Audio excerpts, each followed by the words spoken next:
British tracks seem to head one of two ways: flat, fast, and simple tracks built on old airfields, or hilly roller coaster rides that thread the needle between tight and treacherous barriers. Today is the latter. Oulton Park will take no prisoners as we get ready to watch round six of the Lotus 79 Sunday Grand Prix series. And you'll see it all live here on the Global SimRacing Channel. Hi, I'm Joe Peak, and joining me in the booth is Roush Racing driver Joey Atterbury. Behind the scenes is our director, Daniel Costello, and he's using cameras provided by Dougie Beard. Outgrown by most high-end modern race cars, this is definitely a circuit from a bygone era. Let's take a closer look at it with our track guide.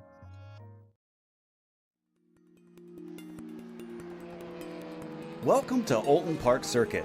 This British track to the southeast of Liverpool is a staple in the UK club racing scene, but has also hosted series as high level as Formula One a few times. At least with a small asterisk next to those events, since they were non-championship rounds.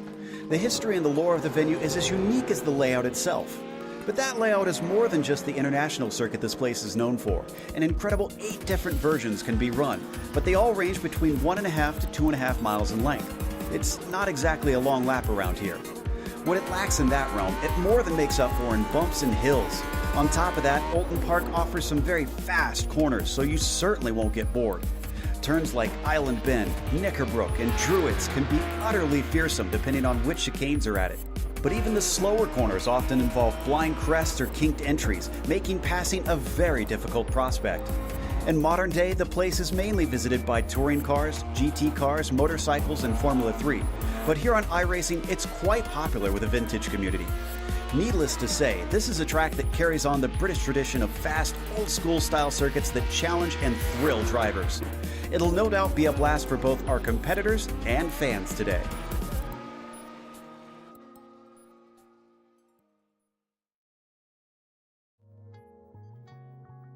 Have to admit, I'm not a fan of driving this track, but I love races here, Joey. It is a narrow track with some interesting exits, but here is the track map of Oulton Park. 12 turns, 2.6 miles, 4.3 kilometers in length. And when I think of this place, it is fast, it is narrow, and turn one is actually a little bit tricky, medium speed, but we're going to be watching cars go way wide on exit there. There's AstroTurf and plenty of grip out there, so don't be surprised when you see cars way off the track. I think when we're talking about the first lap, be careful around that island bend known as turn number 4. If you are side by side, the outside car most likely going for a ride, but it can provide you the inside run going into turn 5, that hairpin Shell Oils corner, which is a great passing opportunity.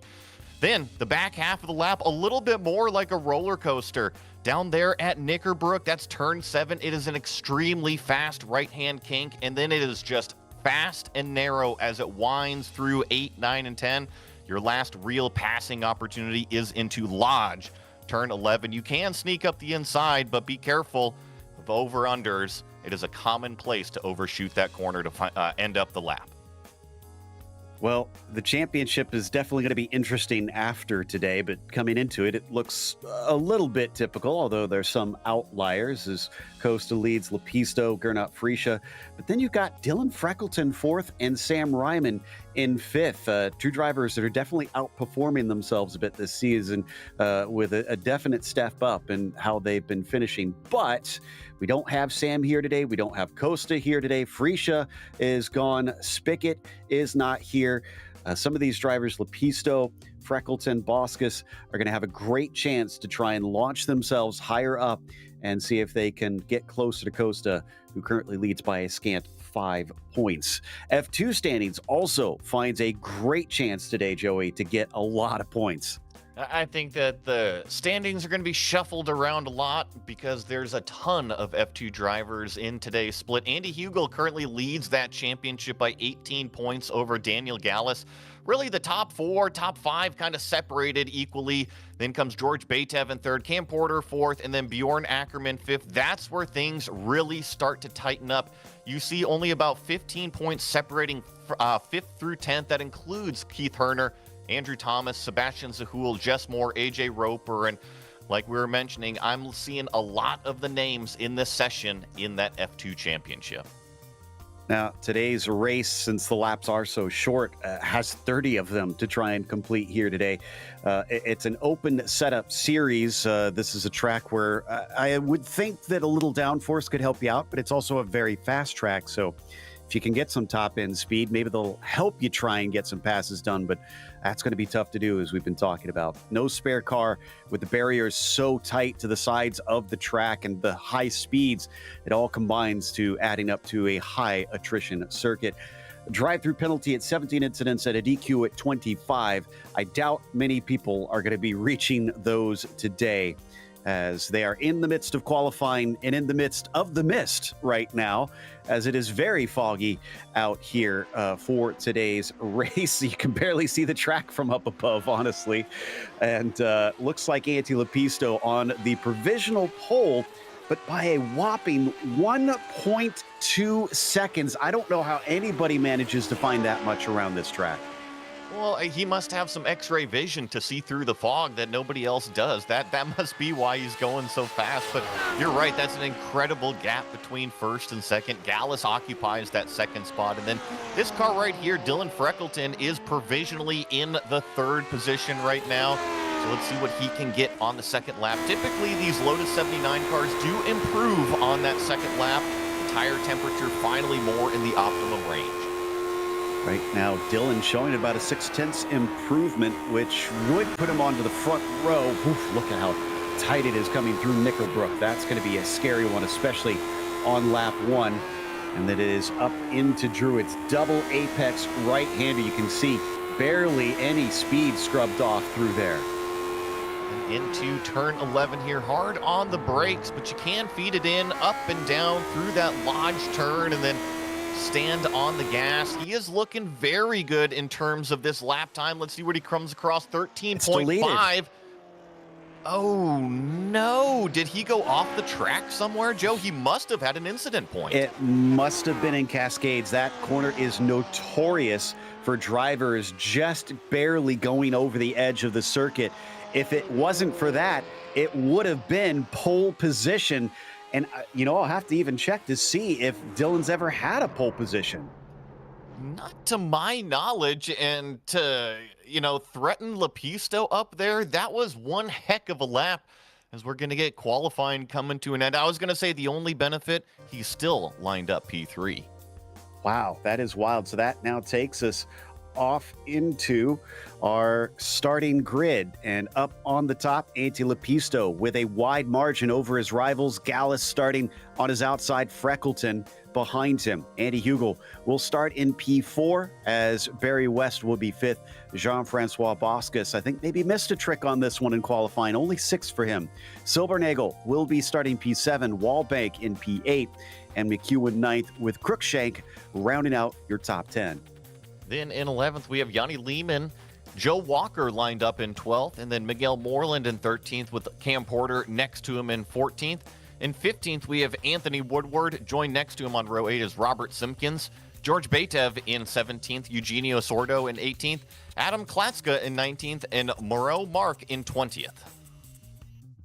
All right, drivers are getting ready to go on this one, as here are our last few. Only Balcaroon managed to put a time in. Summers, Ackerman, Fund, Fuchs, Long, Bandini, Vons, Rivas, and Charalambidis did not get to set a time. Drivers on the grid ready to go, waiting for those lights to go out, as it looks like we're actually missing our pole sitter still.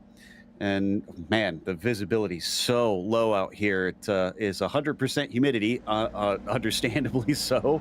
Just have to look around for that one. 67 Fahrenheit, with it being quite late in the day. So it's not going to warm up. In fact, hopefully it doesn't get too dark on them, because with this fog, it'll certainly get very, very dark, and also quite windy on the track with a car that definitely needs to have the downforce. So as we are just about ready to go, I think we're waiting on the last couple, and nope, they have not made it to the grid. A single split today with the lights up. Green flag is out off the line. Way better start for Lepisto. He absolutely stretches away from everybody even before the first turn.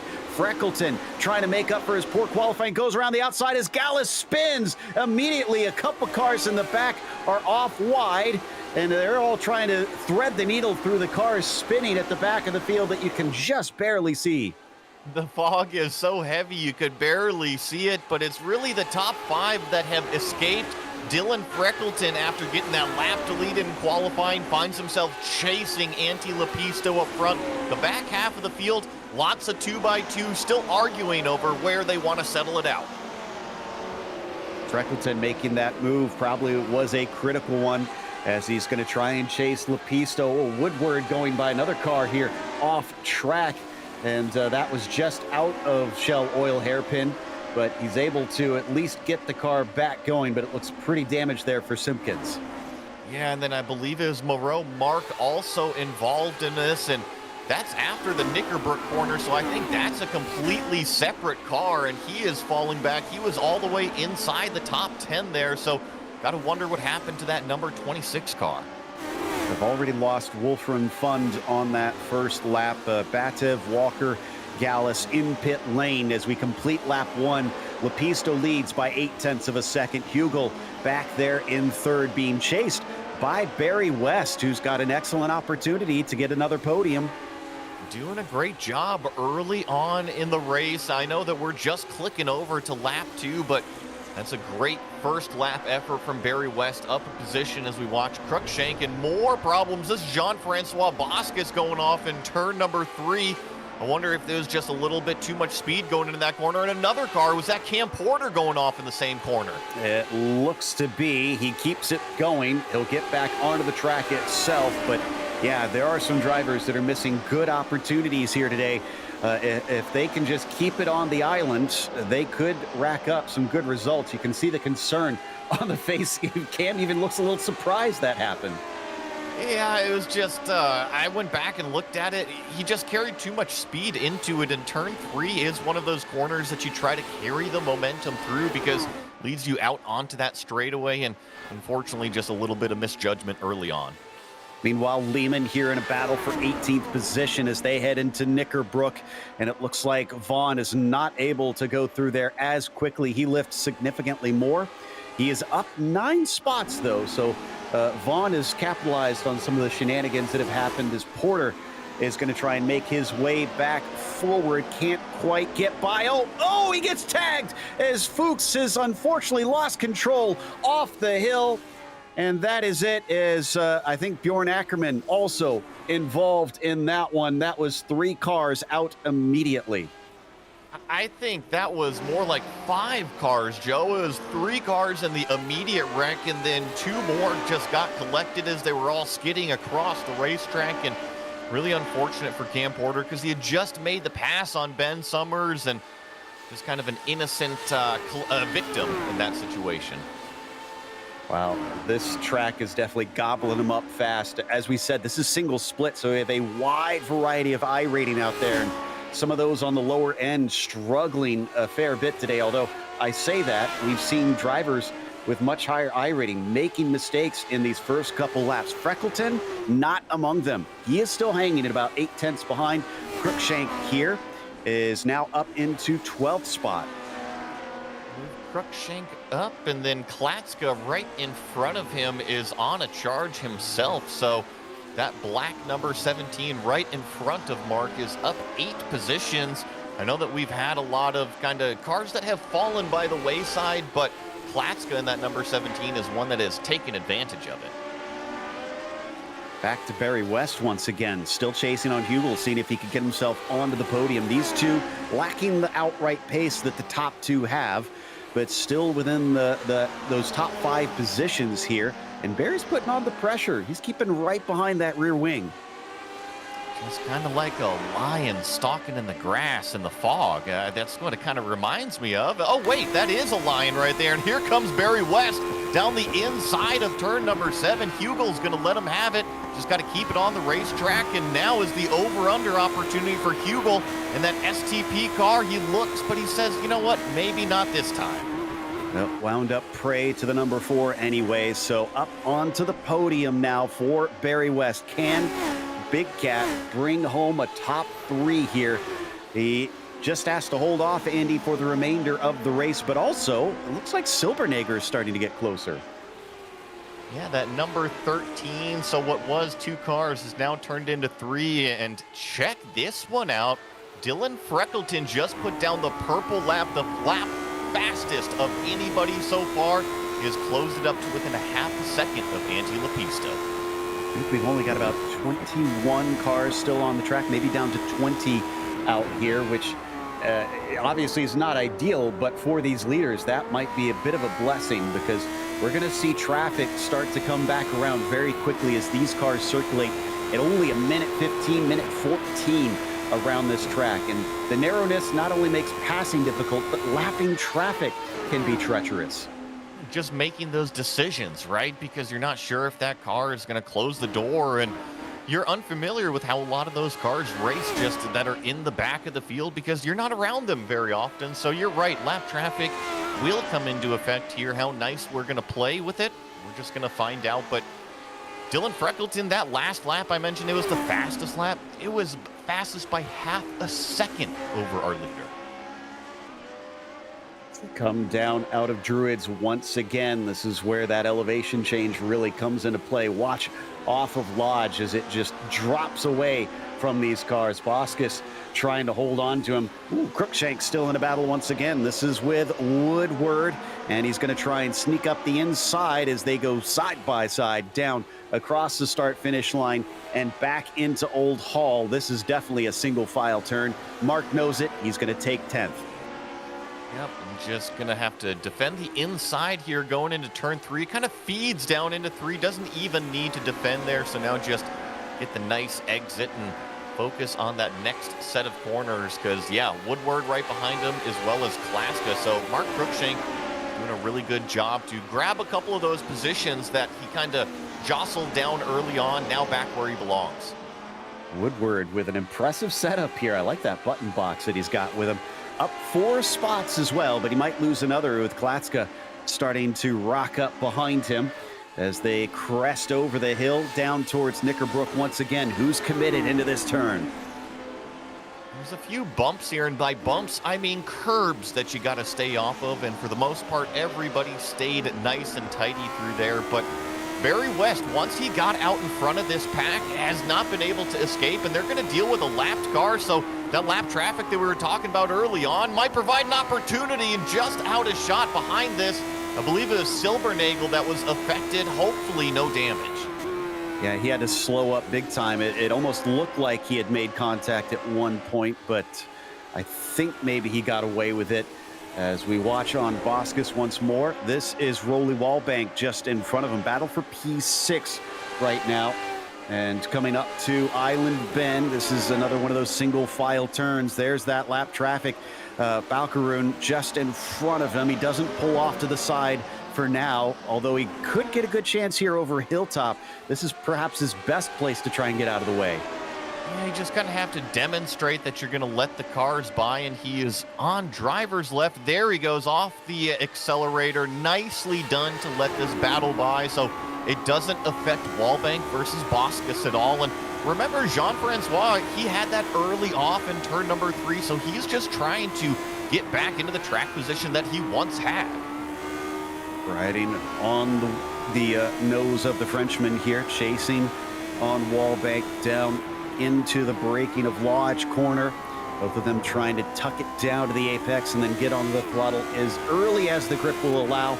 And then it comes over Deerleaf, very appropriately named as well, that turn coming onto the main straight. And thankfully for Wallbank, he's able to keep him behind for yet another lap. In the meantime, we're going to check back in with Mark. He's been Mr. Excitement here today. Art McEwen, the next one on his list. And he's getting very close to him as Art goes very wide coming off of Cascades.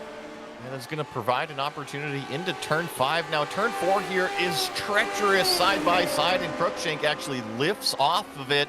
He had a run, but he knows how dangerous that part of the racetrack is. And check that out. I love the vintage community. We've got the pedal cam, and not only is Cruikshank moving up through the field, but he's using all 3 pedals and doing proper technique too, the full heel toe, and he's got the run here on McEwen. See if he can make an opportunity into Knickerbrook. No, he's going to have to lift off of it again. Get a sense of just how much he has to lift in certain corners, how he has to try and get through the gears Joe, so quickly. To get nerdy here with this pedal cam, he is doing proper technique with proper heel toe. I'm loving seeing it. He doesn't lift off of the gas on the upshifts, and there he goes with the heel toe using all 3 pedals and 2 feet. It's really cool to see this. Great job, Cruikshank. I have to admit, I was never able to do the heel toe. So, yeah, this is impressive stuff. And running in the top 10 now as we watch them come down into Cascades once again. This is where Art went wide last time. This time, able to get closer, but still can't get it down to the curbs. They're actually catching Sordo right in front of him in the number 15, but I was curious about Cruikshank's lap. Oh, there goes a car off right in front of him. That was Sordo that they were catching, so move that car out of the way, move these 2 up a position, and looks like he's got some heavy damage. He's just going to have to deal with it now. I think he managed to get away without actually hitting the wall. You know, they added a little bit of friction to the gravel traps, and I think that may have saved his bacon. So I was talking about Cruikshank's lap times, and he was in the 16s well before this group in front of him, which includes Silbernagel on the back of Hugel and Barry West. So I think that if Cruikshank can continue to pass cars, he'll continue to catch these next groups. I'm impressed with Silbernagel here. Remember, he had that huge checkup, and he's reeled them back in, so there's definitely some speed on the number 13. Question is, what can he do with it now that he's caught them again? Because we're still seeing it. It's mostly down to mistakes, it looks like. Drivers either who've made the mistakes and have a huge speed advantage to remake the passes, or just are giving away the positions. Cruikshank with another one. Art is going to catch the grass, and unfortunately that's going to send him spinning out. Thankfully, again, misses the barriers. Oh, don't cut the course here, though. Yeah, it's a little disorienting. Now he figured out where he's at. He's going back to the racetrack, because, folks, if he had done that, it would have been a cut course, and he would have received a black flag. Not just a black flag. If you cut enough of a circuit, it'll actually send you, well, it'll send you down for a stop and go, is what it'll do. Yeah, thankfully it doesn't fully disqualify you, but it is very painful. I discovered that at Summit Point, unfortunately. Well, did you go jumping over the barriers there, Joe? You should have. You probably deserved it. It was in a bit more of a fun race. It was a hosted one, but I took the shortcut between yard sale and through the S's and discovered, you can't do that and just give the time back. You got to pay dearly for it. As we come back to Hugel, now behind Barry West, as we saw him get past a little bit earlier. What about Silbernagel? Can he also demote that STP machine? Here comes Silbernagel. So this is that area that it's just so tough to go too wide. So Thomas has to back out of it, but there's a big late lunge into turn number 5. Thankfully gets the car stopped before going into the back of the number 9. So I agree with you. I think Silbernagel might be the fastest of the trio. So as we watch them now come towards the Knickerbrook kink there. Oh, way off there for Hugel. 2 wheels into the grass. Thankfully, somehow he keeps from spinning it off, but look at how much that checked him up, and Thomas can do nothing with it. Through that section, through Druids, really through 7, 8, 9, and 10, it's almost impossible to pass through there. It is like a roller coaster. Once you get here into 11, it does open up on entry, and you jump on the brakes there, but it's tough earlier if you get a run. There's just nowhere to go with it. Yeah, it kind of weaves back and forth. There's multiple little blind crests throughout there. Watching Lepisto. Now, Freckleton recently lost a little bit of time. I wonder if some of this is some of the lap traffic they're starting to catch, because Dylan was keeping it at about 8/10 very consistently. So I wasn't sure if Ante was just kind of managing that gap, or if Dylan was legitimately holding a leash on the Finn. I noticed that too, is that Freckleton was hanging out about half second, then about 3/4 of a second, and then all of a sudden, right, it just kind of fell off the cliff in the last couple laps. But The one variable I do see is we watched Anthony Woodward spin out of 11th place and fall down the order. We are reaching the back of the pack, so they are dealing with lapped cars, and I just wonder if Lepisto got through a section easier than Freckleton did. So Dylan now coming up and over the front stretch once again, down into that first right-hander. That's another place where you can rack up those incident points here. But again, usually it's not enough that drivers will wind up with that penalty. Dylan off and heading towards Island Bend once more. You can see that lap traffic stacking up now. Thankfully gets around that lapped car there, so that won't affect him into the brake zone of turn 5. But Lepisto has just taken off. Whatever it is, he just set down 2 1-minute 13-second laps, and what was a battle half a second for the lead is now 2.6 and growing.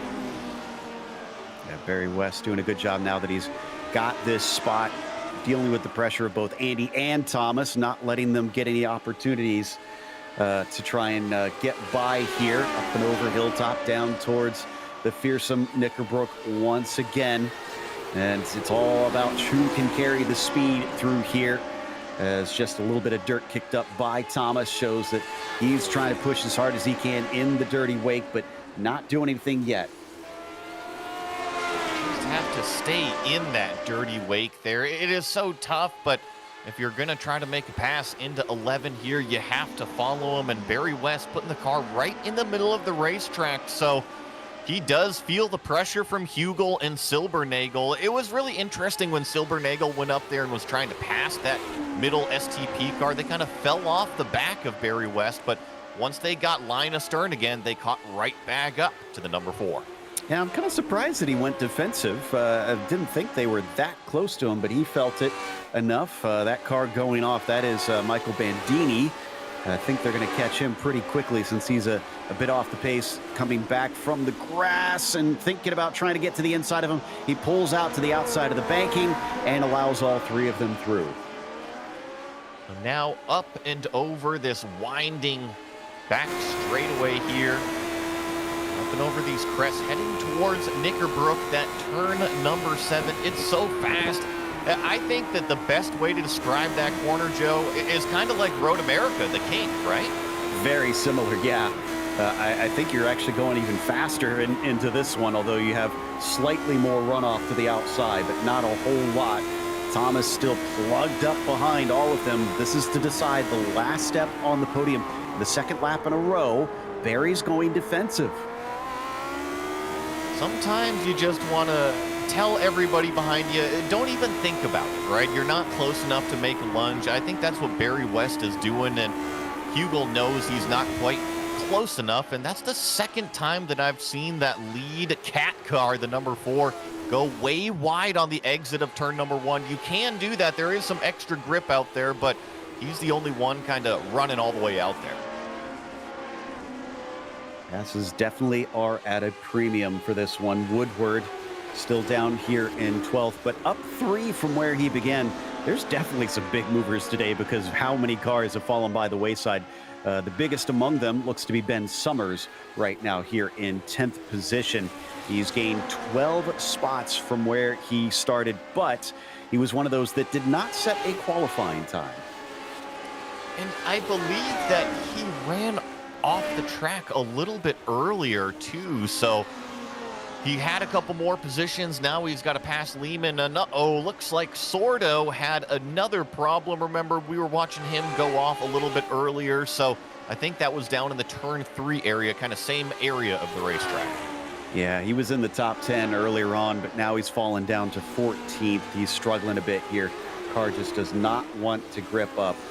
We haven't checked on Jean-Francois in a while. He's still behind Rolly Wallbank. These two have been glued at the hip for some time, but we're only halfway through this race, mind you. We still got a lot to go. It feels like a whole race worth of excitement has happened. And thankfully, because we have so many laps left, I think that if Boskus does not get by Wallbank here that we're watching, it's actually the number 21 car about 3.5 seconds back. You barely see him through the fog. He's lapping at least a half a second, most of the time 3/4 of a second faster than these two right here. So It'll be really, really fun to watch once Cruikshank gets up into it. Oh, you see Boskus really wagging the tail coming off of 5. That's got to be a tricky one. That's one of those slower corners, and trying to get the throttle down in this car, especially in these cooler conditions, no doubt, just diabolical. Rowley going to try and keep him arm's length and hold on to this 6th spot. They're a whole 10 seconds behind Silbernagel, so they're not anywhere close to try and catch those next cars, but he's still got something worth fighting for. As we said, excellent points in the Sunday Grand Prix Championship up for grabs. It's a little bit of a yo-yo effect now. Freckleton is still 3.5 seconds back, but the last lap, a 13.6 out of Freckleton. Compared that to a 13.9 out of this car right here, Anti-Lapisto. So Freckleton does have some speed. I wonder if it was the traffic or maybe just consistency. 1 or 2 little mistakes in a couple areas here, it can drop you drastic amounts of time. Well, it says BG's on the side of Dylan Freckleton's car, and I wonder if instead of trying to chase Anti, he's more just staying alive out there and trying to bring it home to the finish. As we said, a second place will do him no harm, and at 3.5 seconds, doesn't seem like he can keep up with Anti for now. Plus, he's got 18 seconds over Barry West, so is a healthy lead. Since you're throwing out all those references, I know Freckleton is a Phil Collins fan. What you're telling me is it's not in the air tonight for him? No, maybe just let it just get to those checkered flags. And unfortunately, I'm not as familiar with Phil's songs, so I'm struggling to come up with a good retort for you. Meanwhile, Boskus, here we go again. Took a look down into Lodge Corner, nothing doing. They've got Bandini, they just lapped behind him, so that is not Cruikshank's catching them quite yet. Still 2.5 seconds to get to the back of them. Yeah, he is closing it in. He closed it in a full second there that lap. So as long as Boskus continues to poke his nose in and try to pass Wallbank, which he needs to do, right? He needs to get around Wallbank if he wants to run away from Cruikshank behind him. But if he doesn't get by Wallbank, it just continues to slow him up, and Mark is going to be on the gearbox before he knows it. Another tiny little poke of the nose into turn number 5, but oh, there's the slip up actually from both of them. First it was Wallbank and then Boskus, but Boskus, this might be the opportunity he's been looking for. How brave is he? They're side by side coming up into Knickerbrook, and it's going to be Boskus who pulls away with it. Wallbank not willing to try that danger, and he stays down in 7th. Jean-Francois up to P6. Can he run away now? That's what he needs to do, is just turn off the mirrors and set down some qualifying laps. These 3 cars are closer than they ever have been. It is still Barry West, Andy Hugel in the middle, and Thomas Silbernagel, so nothing has changed in the order. It's just that they're all stacked up on top of each other. And they've been that way for many laps now. That was a much better run by Andy. But is he going to try something maybe into Shell Oil? Because he's awful close, but it's going to take a big dive. Barry's going to cover him off anyways. That's always the risky thing about that hairpin, Joey, is I worry that car ahead might make a move to defend very late. And the track kind of naturally feeds out that way, so defensive moves easy to block off the entry of the racetrack. And yeah, if you're trying to late break move and committed to it, it is always a sketchy moment. But I've noticed that Barry West doesn't get out of turn number 1 very well, and I think that's why they're always stacked up through 3, 4, and into 5. Love these onboards. Let's sit with this just a bit here with Silbernagel, because it shows you, I always describe these cars as violent, and whoa, he's gonna take a big look down the inside of Lodge. Can't get his nose in properly. He'll have to try again later, but I mean, look at the bumps even that you experience in this machine. Watch how wide he goes here in turn 1, just barely over the curb, so not trying to tempt fate with these low riding machines over those exit curbs, but like I was making the comment earlier, Barry West doesn't have a problem. And here comes Hugel again, so he makes the run out of turn number 3, but just doesn't have anywhere to go with it. And if Barry West needs to, he postures himself right in the middle of the racetrack. Barry's been around this series a long time. He knows what he's doing. I'm pretty certain this is all intentional here, just playing the defensive mode. and keeping them at bay. Art McEwen. Now, we haven't checked on Art in quite some time here. He's back up to 12th. He's still down 3 from where he started. And he's got Woodward just in front of him.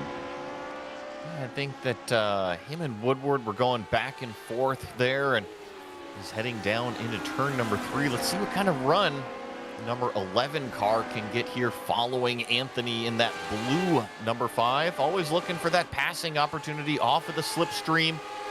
This is what I was looking at. Cruikshank all over the back of Rolly Wallbank. So he has closed that 4-second gap, and he almost ran right over the back of him. He was on top of him going into 7. So he backs it up a little bit to try and give him some space. He'll regroup, go at it one more time, cross the start-finish line once more. This is the battle for P7. Rolly's already lost 1. Last time, oh, it's both of them dipping wheels off into the AstroTurf around the outside there.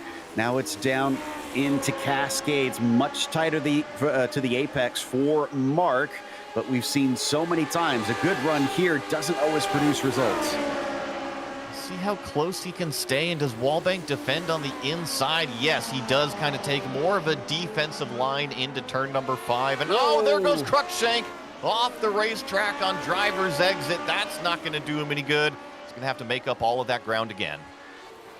Yep, lost it back to all of 2.5 seconds now, which is what he was at maybe about 4 or 5 laps ago. So just giving himself plenty of work to do. McEwen versus Woodward. Well, make that McEwen ahead of Woodward now.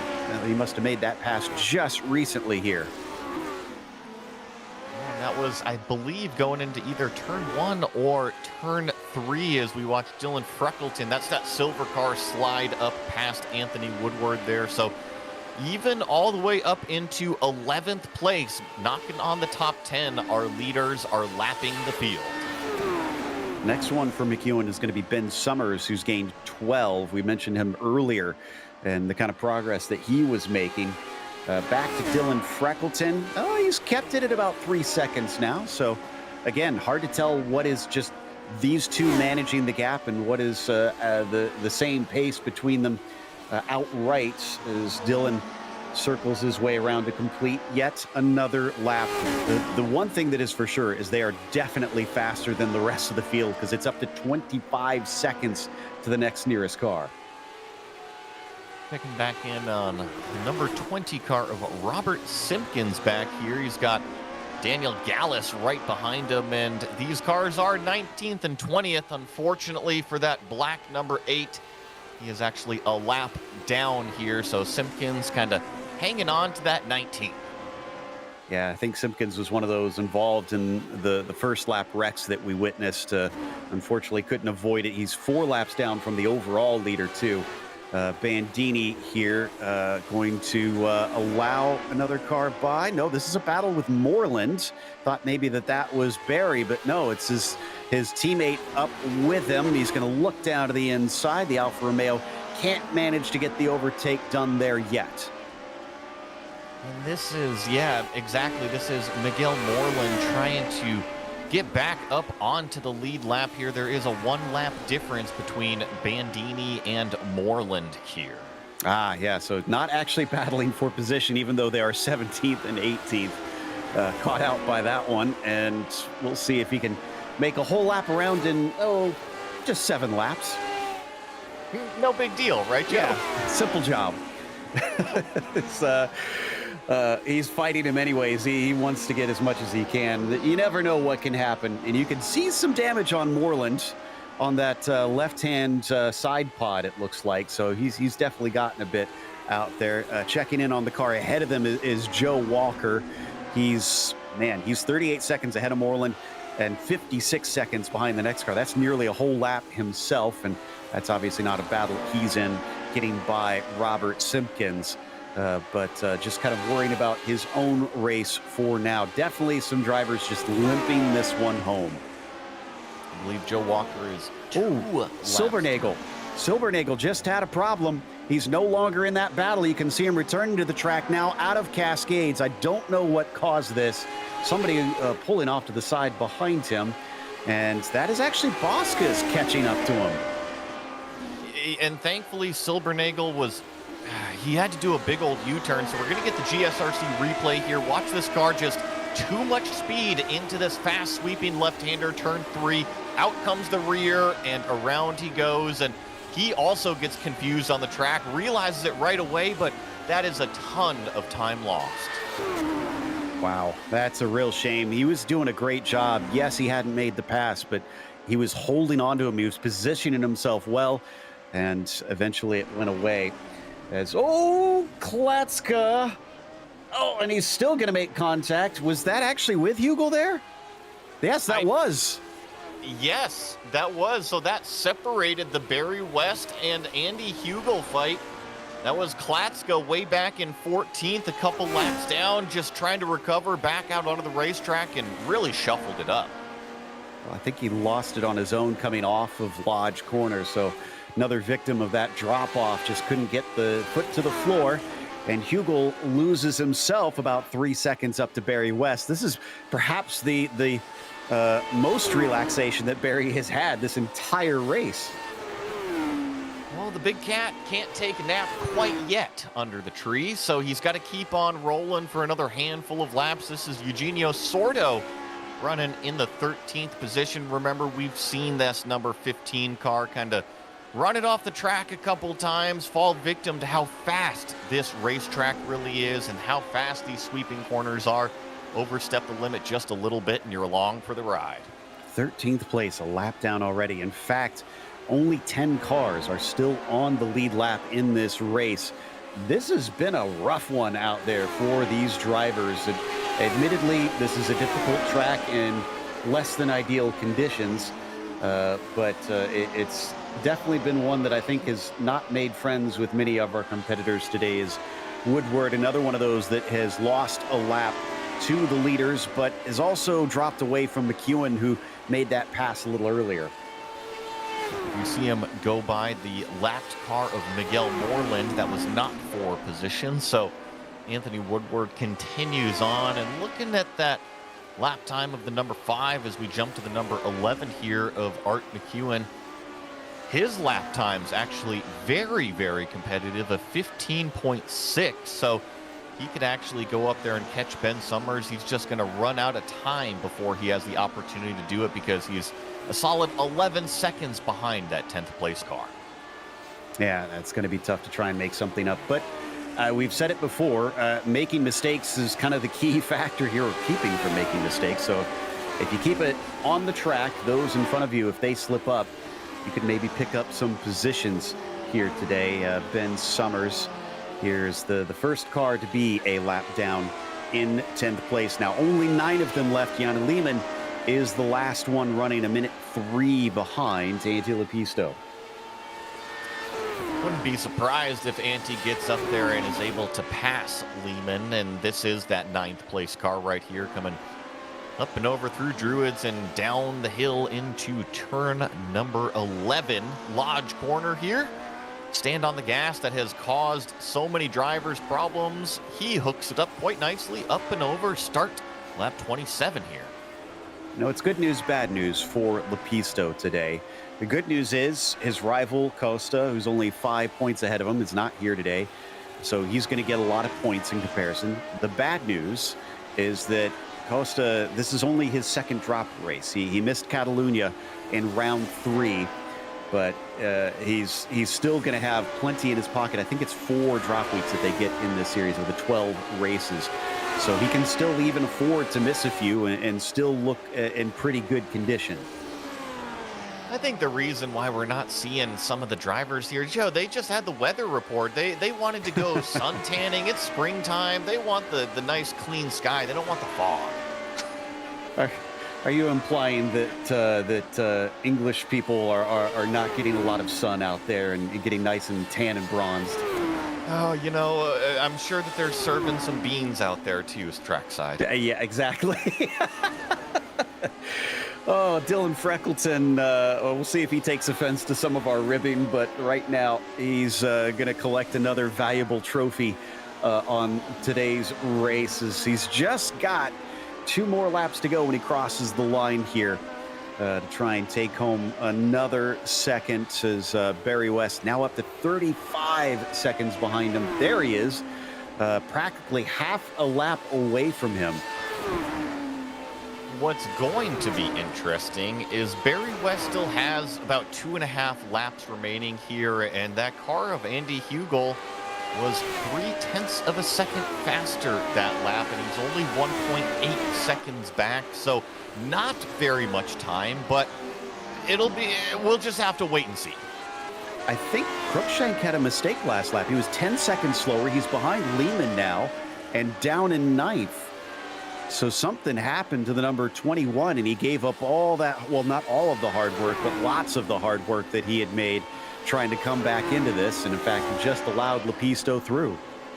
Yes, Joe, he went off in Knickerbrook and somehow did not hit the wall. A full 360 on track exit and didn't make contact with the barriers. Wow.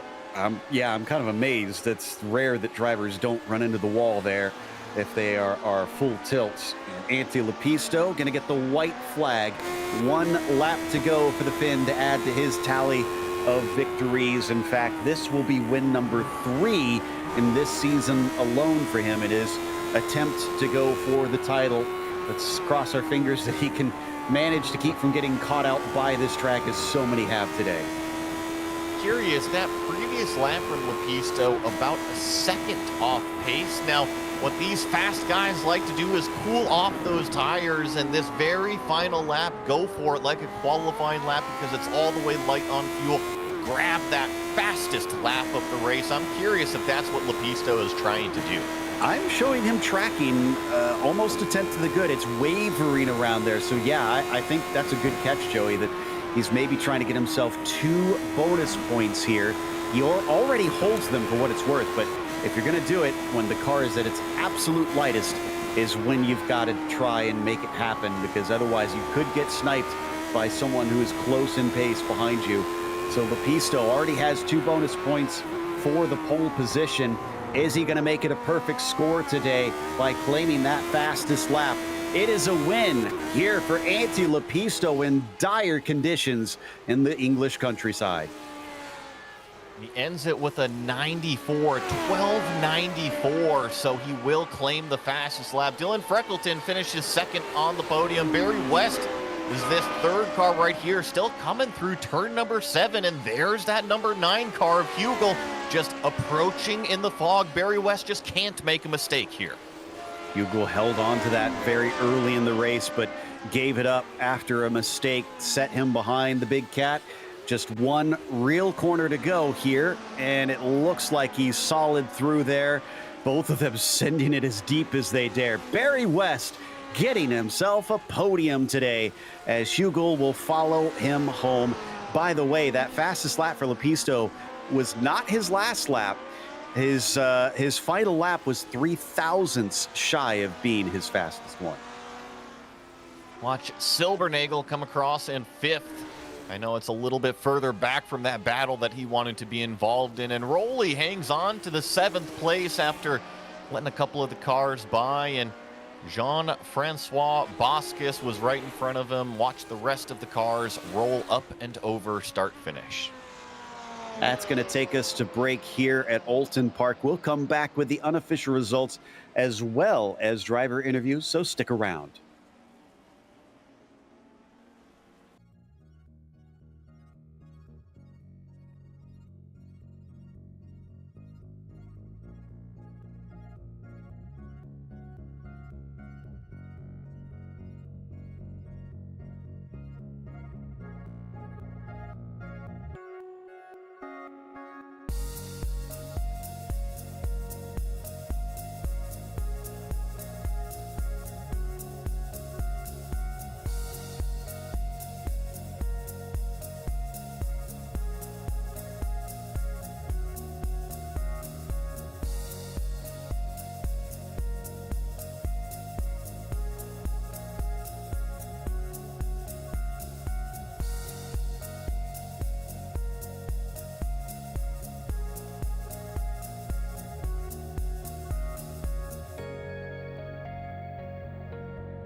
Welcome back to Oulton Park. This was a difficult one, without a doubt. A single split and a wide spread of our iRating sees Antti Lupisto taking the win with the number 1 on his car, and Dylan Freckleton finishing P2 with a 2 on his car. But Barry West comes home in third despite being the number 4, but only his 4th ever podium from what we see in his stats.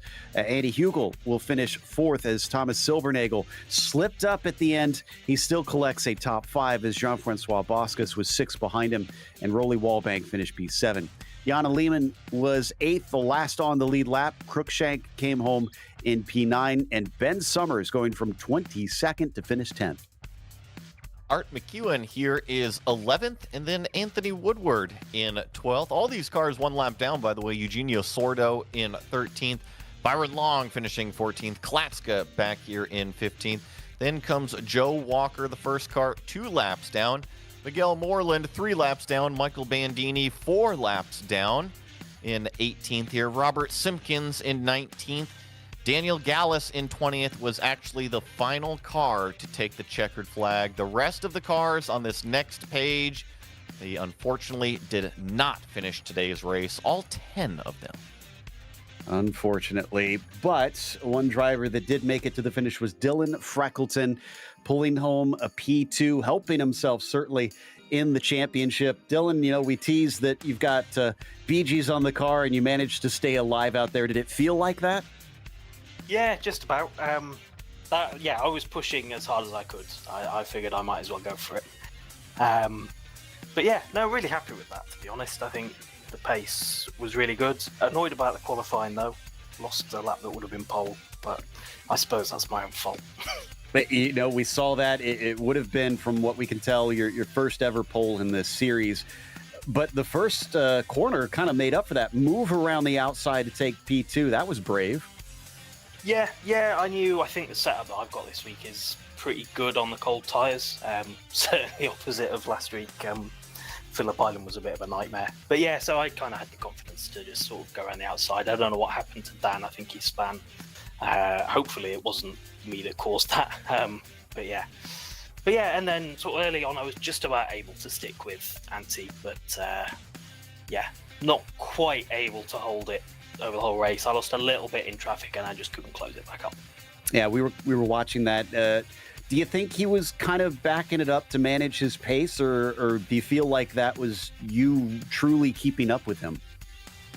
I don't know. You'd probably have to ask him. But yeah, I know he's really good sort of later on in the race, so I kind of figured his pace was probably going to improve relative to mine. So it was just a case I was pushing as hard as I could to try and stay with him as long as I could.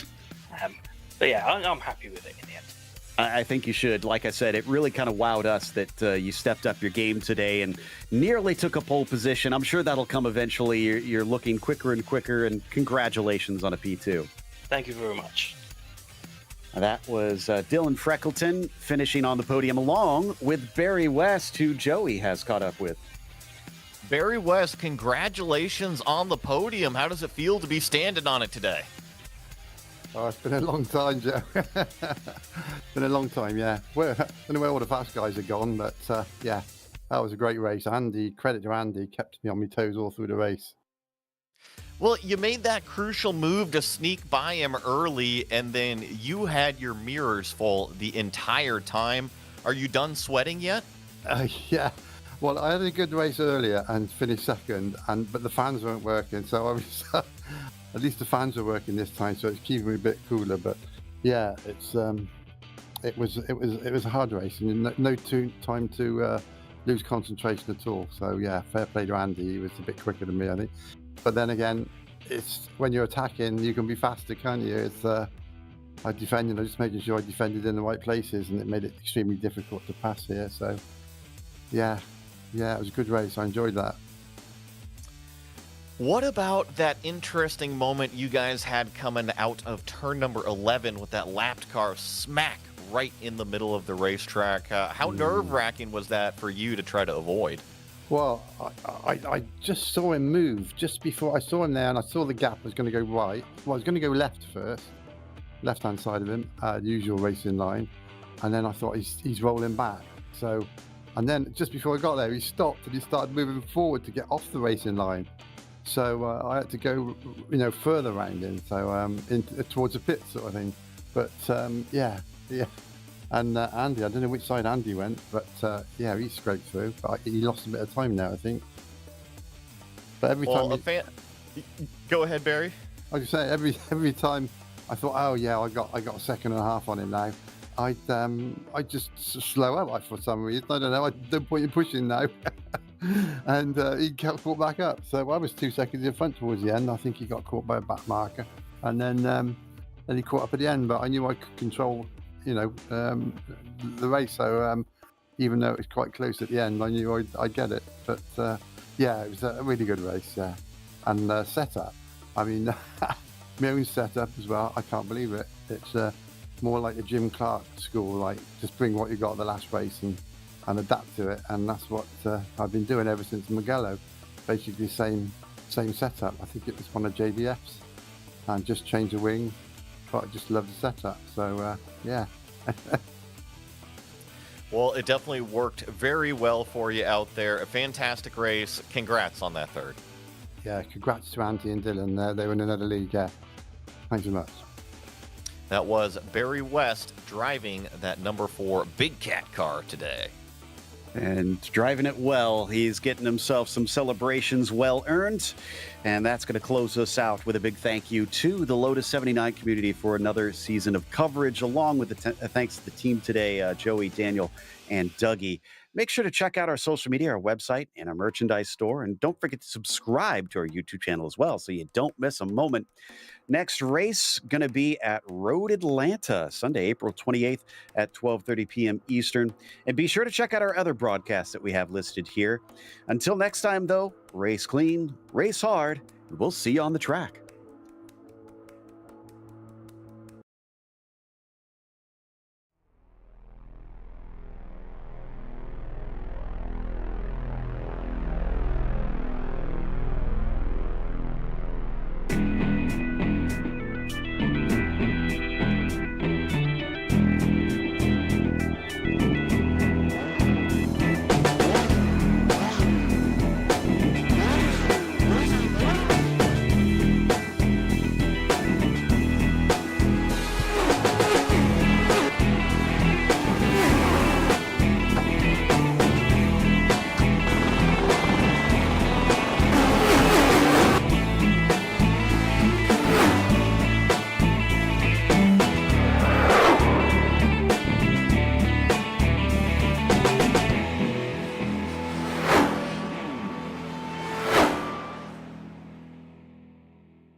Wow.